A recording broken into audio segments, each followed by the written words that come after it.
everyone. This is Jane with Barlow Herbal, and happy Sunday, April 13th of 2025. Now, last week was a brilliant week of journaling, and I just thought, holy cow, I want to expand on the idea that the base code of this simulation is love. And at the base of that is the idea, and from my perspective, the fact that I am love. You are love. That's, and I just, that just stayed with me, not just all through the rest of Sunday, but it really flowed off this whole entire week. And it brought up some really beautiful journaling.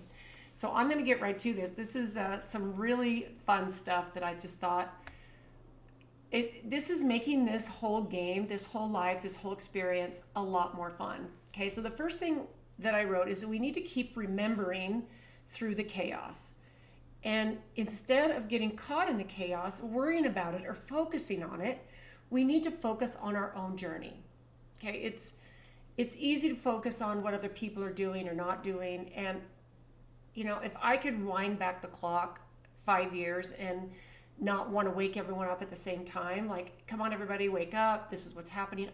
There was 2 or 3 years where I was just like, I was in total upheaval and emotionally, etc. And of course, I think that's all part of my own personal journey. There's some things that I needed to go through, and I needed to deprogram my own thought process of trying to save everyone. Besides, it's not my job to save someone.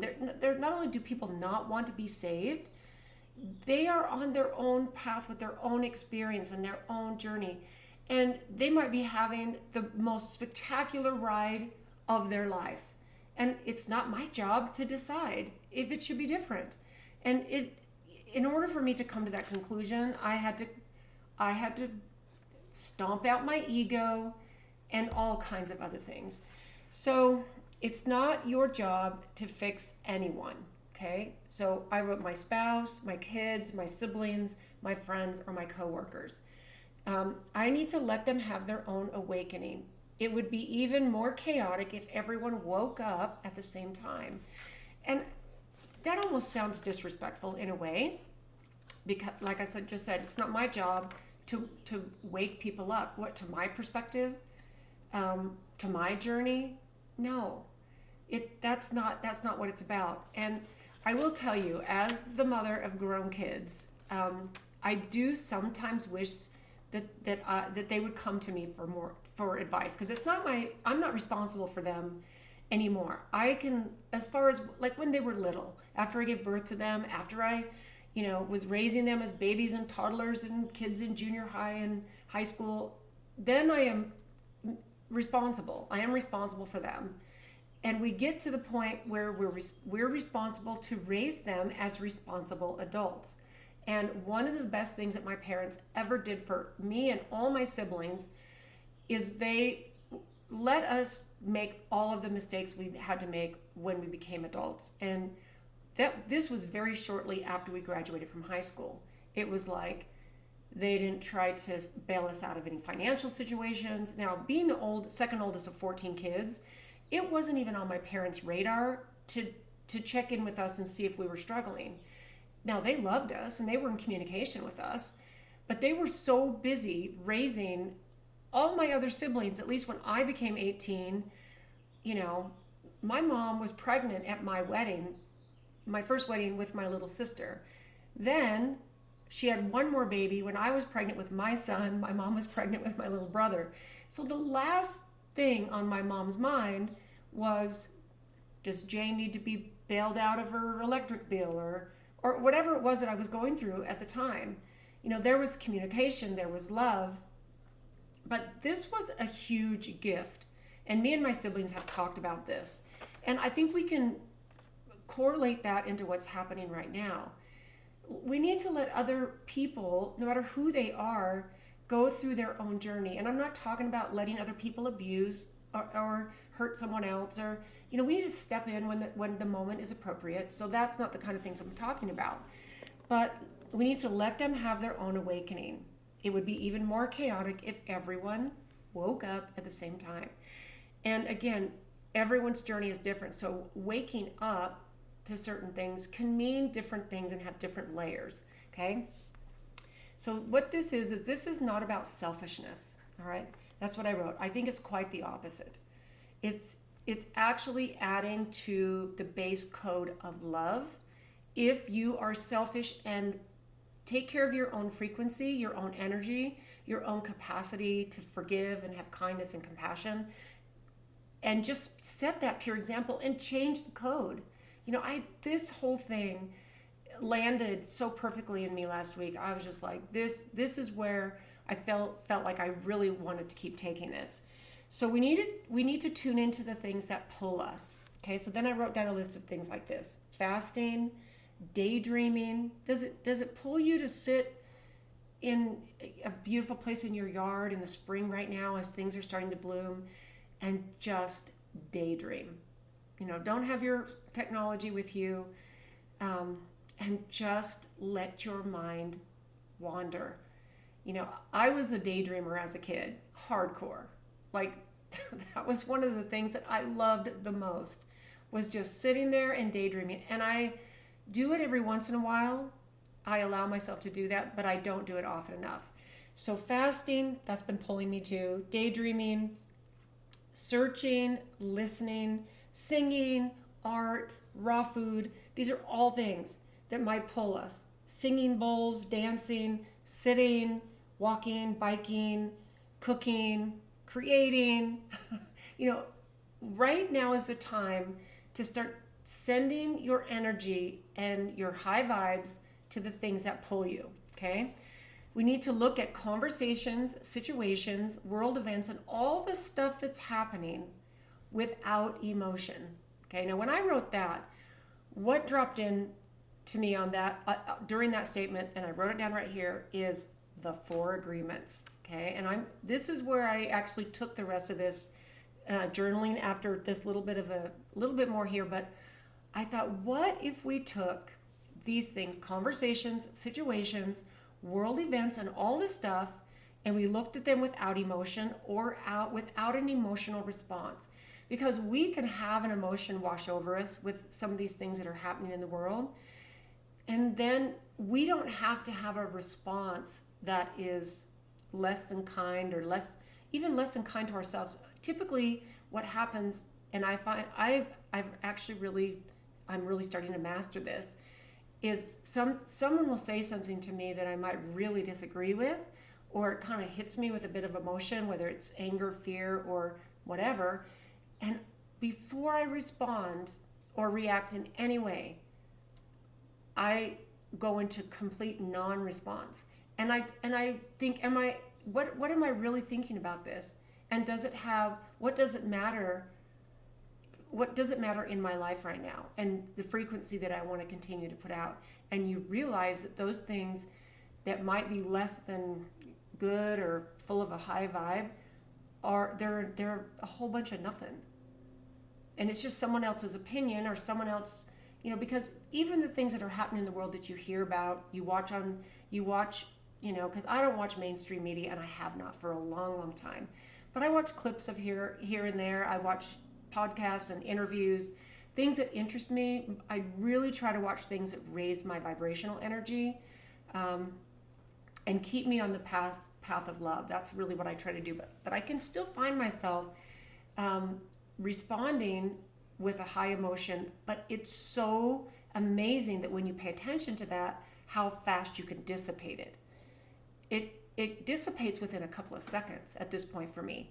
So we need to ask ourselves, what is this really? And does it affect me? Then you ask yourself this question: how can I affect it? So if something that you hear, or you're in a conversation with someone, or you're listening to a conversation, I find this when we're socializing with people, that maybe politics will come up, or different things will come up. And I used to either try to respond in a less than pleasant way, or not even less than pleasant, but just, I used to try to interject my opinion, my worldview. And now I realize it really doesn't matter. And if it's something that would normally have triggered me, I think, how can I affect it in a positive way now? That's exactly how I've swapped it. So if you think, you hear someone say something, let's just take something triggering for everyone. Or maybe you don't even realize it's happening if you've been disconnected. Say the tariffs. Okay, I don't know where you sit on that, all that's happening, but think about right now, how can you affect that for the positive? And that might seem like, well, I don't know, what can I do? Well, that's maybe the point exactly. What can you do? You can probably, from my perspective, you can do what you can to simplify your life and ride out this wave, right? I mean, this is not the first time this has come around in the, it's not. Okay, so then I drew a big line, because then the next day, then I wrote this: it's the best time to be alive. Okay, instead of being in fear of what is happening, we need to look at the privilege we have of being here. Those of us in the West, in these modernized countries that have easy access to information that connects us, that informs us, that basically serves our every whim at almost any time. Like, we are living and privileged to be here at the best time ever. And I know I say this all the time, but you guys need to really look at your life and the things that you have. Look at your phone. Just look at that. My husband, his dad was a professor at the university here, and he was he got to have one of the a room with one of the first computers, and it was this huge room that was one computer, and you used to have to feed paper into it, and you carry in your hand access to phones and videos and a guidance system that will help you not get lost anywhere you go. You can pull up a video. There's a beautiful video, just made me think of this, so my granddaughter is almost 14, and my in-laws, who've both passed away since, I have this beautiful video of my father-in-law holding her when she was 5 days old. And my mother-in-law is right on the other side, right behind his shoulder, and they're holding this tiny five-day-old. Now, this is their great-granddaughter. And they're singing happy birthday to her. And it's the sweetest, most beautiful memory that we are able to capture these as they're happening. This is amazing technology, and we so take it for granted. And I just think we need to realize how privileged, lucky, and blessed we are, right? So then I wrote, the conveniences alone, let us tap into our divine knowing. Let the advances in technology enhance your life, make your life better. In fact, I heard a really good conversation on a podcast this week where the guest actually talked about some of these things, but she also talked about AI is here, and AI, no matter what you think about it, you can't stop it or whatever. We need to take it and let it free up more time for you. Let it serve you. Don't stay stuck in it. I would say don't let, I don't plan on letting anyone chip me or put stuff in my brain or my body, but let it enhance your life and add more time so you can create, and add more frequency to the field, more of the love frequency, okay? So the conveniences alone, let us tap into our divine knowing. It gives us the space and the time. Look at the world in awe rather than in fear. So rather than fearing what might happen or what could happen, look at the world with a sense of awe, and what that means to your evolvement and your own awakening, your own sense of, I am love. How is this enable you to affect the field? Okay, many people are going back to slower ways, and this is what made me think of this. That's wonderful, which I think people who were so I said that's wonderful, but homesteading and farming, etc., isn't going to work for everyone. So I think that what that dropped in for me is I know people who It's very important. It's been important for them for the last few years to get off grid as much as they can. And I do believe that it's very important to be able to grow our own food and impact our communities and have closer connections with human beings on a physical level, and to be able to, at the very least, be able to feed ourselves if necessary. But I know that a lot of these things that people are doing are not possible for not just everyone, but even maybe the majority, because so many people live in big cities. So it's not even about that. It's about appreciating and looking at the world that you live in, your own individual situation, whether you're on the 20th floor of a high-rise in New York City and that's your world. That could be a brilliant place. You know, my brother-in-law lives in New York City with his family. He's lived there his whole adult life. He's raised his 3 boys there, and they have a beautiful life there, and they live in awe of where they get to be. So it's possible, okay? Because we all have different experiences. So then, this is I decided, you know what? I've always loved the 4 agreements, because I've given a copy of the book over the last probably 20 years to several people. And every couple years, I will pull this book out and read it. And it's very impactful. So what I thought was this: why don't I take each of the agreements and write down some ideas on how each of these things can empower us individually to affect the field, the frequency, the energy, how we can actually rewrite the code by using these 4 powerful agreements. I thought it was, if I may say so myself, I thought it was brilliant to think of this. So the very first agreement is to be impeccable with your word. Now this goes along with what I talked about last week on the idea of using integrity in the way you walk through life and all of the stuff.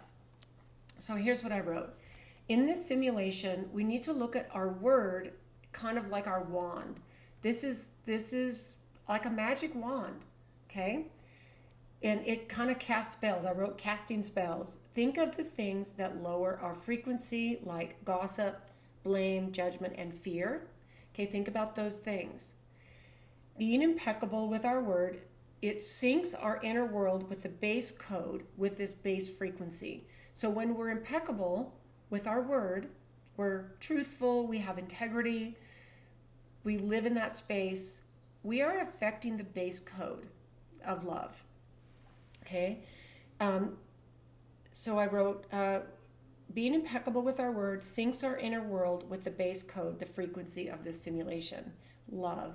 I am love. If you are love, you are always impeccable with your word. It becomes very simple.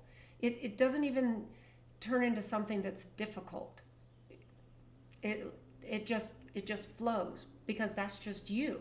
Okay, now the second one is don't take anything personally. Now this one is at the top of the 4 for me. This one I think resonates with so many people, because just as human beings, our egos, the way we walk through life with all the stuff, it's very, very easily to get offended and to take things personally. So here's what I wrote about that.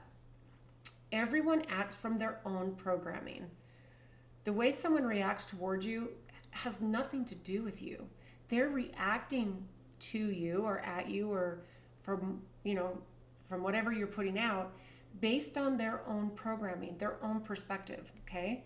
Everyone, even you, we base our reactions on our own programming. So I wrote everyone, then I wrote even you. So the way I respond to the world is based on my own programming. So this is where deprogramming ourselves comes in. We have to wind back and look at the things that maybe programmed us into the reactions or the other stuff. Okay, so we all are reacting from our own programming. Taking things personally means you're getting caught, letting yourself fall into someone else's code, dream, reality, or whatever. Okay, so let me say that again. Taking things personally means you are getting caught or letting yourself fall into someone else's code, someone else's dream, someone else's reality, or someone else's whatever. Okay? We get to detach with grace, rise above the noise, and become, this just kind of fell in, become immune to the virus of offense. It's so easy to get offended. In fact, I had a really interesting thing that happened this week. In fact, I wrote a little note here about it. So a couple of days ago, I got an email from a woman who met my dad when he bought some property up in Idaho. And so I got this email from this woman this week, and she said, I met your dad when I moved to this town in Idaho, and I just found 11 copies of your dad's book from the Shepherd's Purse. And my dad's book has been out of print for more than 45 years. And she said, they're brand new. I'm going to keep one, but I'd like to negotiate a price with you. And then she kind of continued on and then left her contact information. And I will tell you, my very first response was, okay, you found brand new copies of my dad's book. My dad was famous for leaving things at people, like having people store things for him. All kinds of stuff, business stuff, boxes of herbal tinctures, boxes of his books, different things. My dad was famous for this. And my very first emotion that kind of flooded over me was a little bit offended. I was like, okay, why would you find this and know that this was something that might have meaning for me and my family, and then try to get money out of it? That was my first response. And it went away quite quickly, because if there's anything that I want to embody and not embody, it is, I don't want to be a victim. I am not a victim. I get to choose if someone offends me. And that went away very, very, very, very quickly. And so I thought on her email for a day, and then I responded. And it's actually so awesome to get to the point where you go, I don't know this person. I don't know what financial situation they're in. I don't know what programming they've had. I don't know how they live their life. I don't even know this person at all. And so for me to take anything personal in that whole situation, I only hurt myself. And so actually, after I responded, then I got a response back from her that actually all it said was, thank you for your kind response. And that was all it said.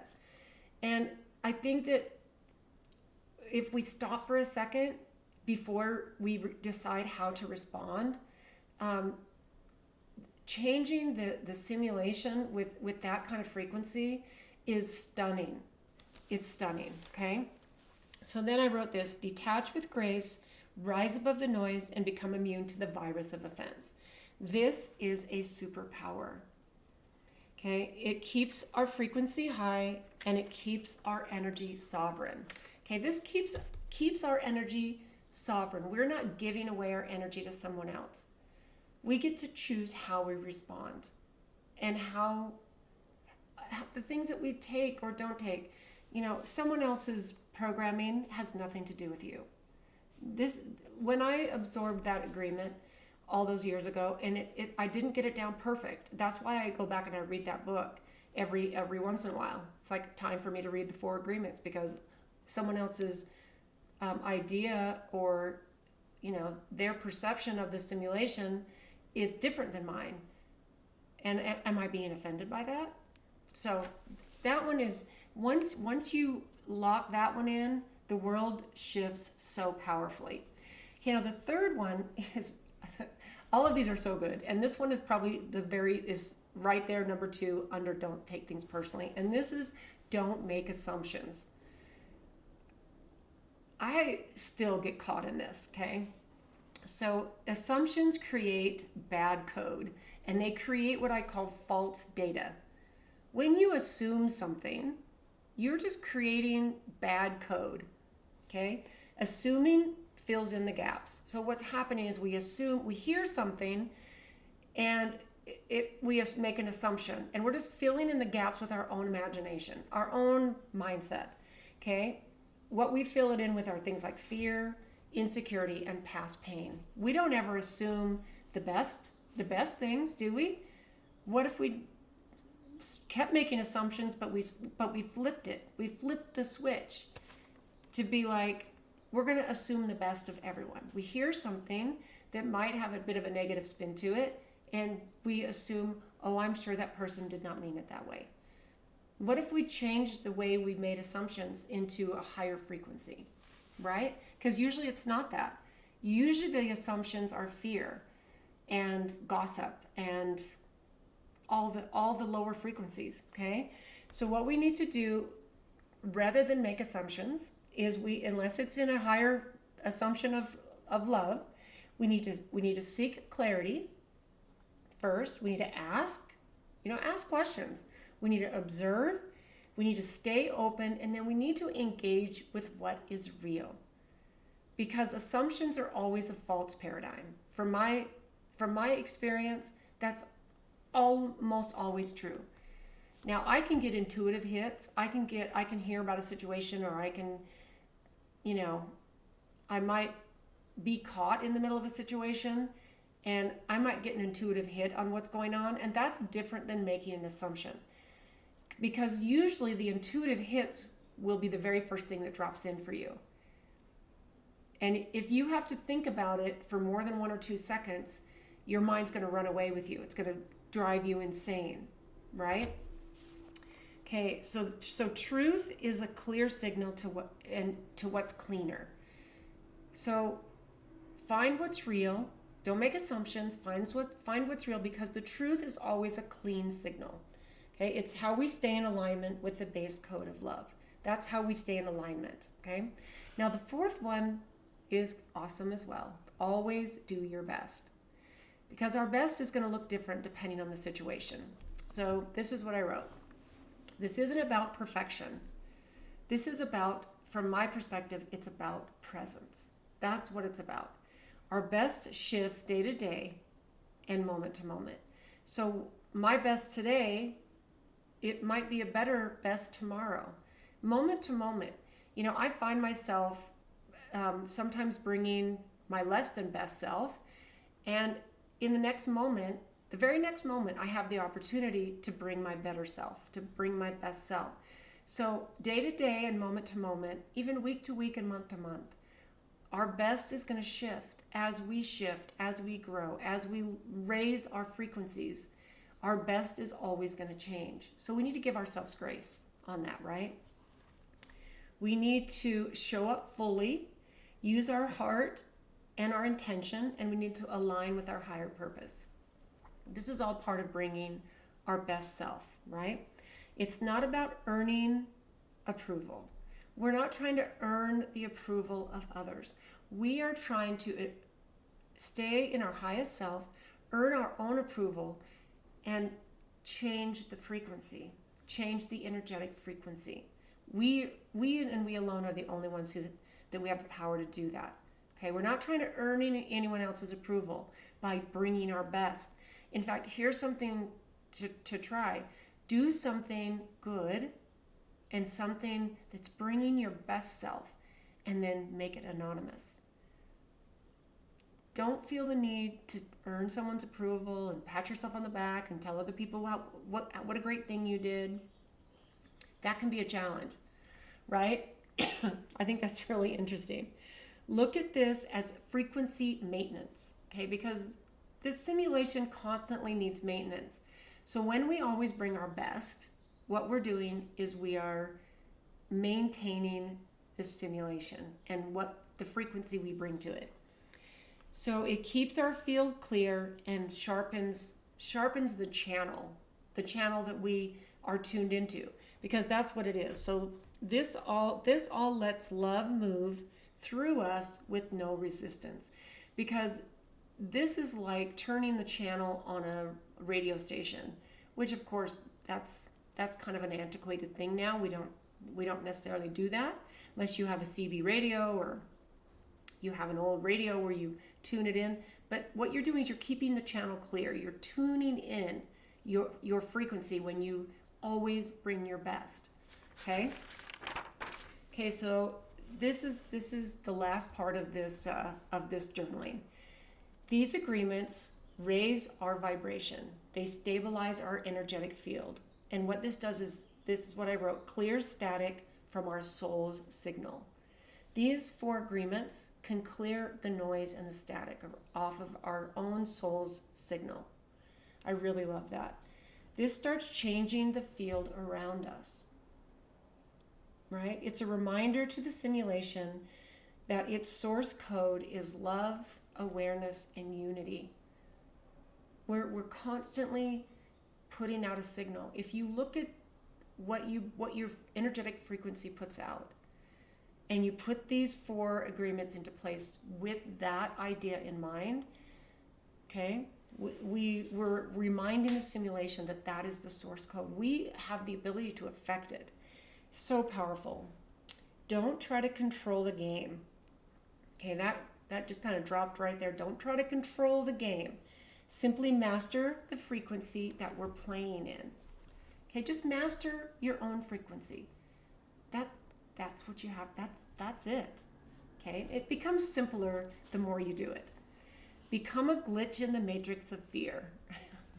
I love that. Be a glitch all day long in this fear matrix. If you get the opportunity, in any situation with some of these other things I've talked about, be the glitch. Don't let this fear matrix even affect people around you.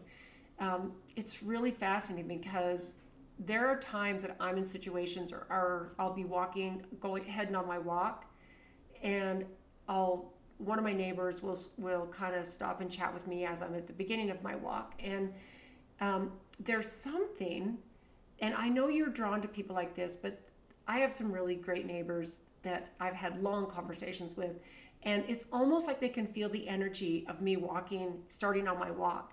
And a couple of them will actually come out their front door and stop to chat with me for a few minutes. And to me, it's like, it's so cool to change your frequency and see it and feel it and watch it happen. Okay, so become a glitch in this matrix of fear. The whole thing will start to bend. We can have an impact, okay? And this will be because of us, because of you. We get to bend this simulation, okay? Keep tuning in, remembering and vibrating at the level of truth. And then the last thing I wrote here is the field is always listening. Always. And then I wrote a big smiley face right there at the bottom. The field is always listening. So I think putting these 4 agreements, which this book I love, into this idea of affecting the code, affecting the simulation, is a really beautiful thought process. So I'd love to know what you think about the 4 agreements. Do you love them as much as I do? I know that if you're a person who tunes into this, you've probably read it multiple times like me. I'll put a link to the book below. I think it's Don Miguel Ruiz who wrote the book. I don't think that's his name, because I'm very familiar with his work because I've read it so many times. And sometimes, just as human beings navigating this world, we need to visit powerful works like that as often as we can, sometimes until they sink into our thick skull, right? So I hope you have a beautiful second week. Maybe this is the 3rd week. This will be the 3rd week coming up of April of 2025. And I'd love to know what you think about this. But thanks for tuning in, guys. I hope you have an amazing Sunday and a beautiful week. And we'll see you next time.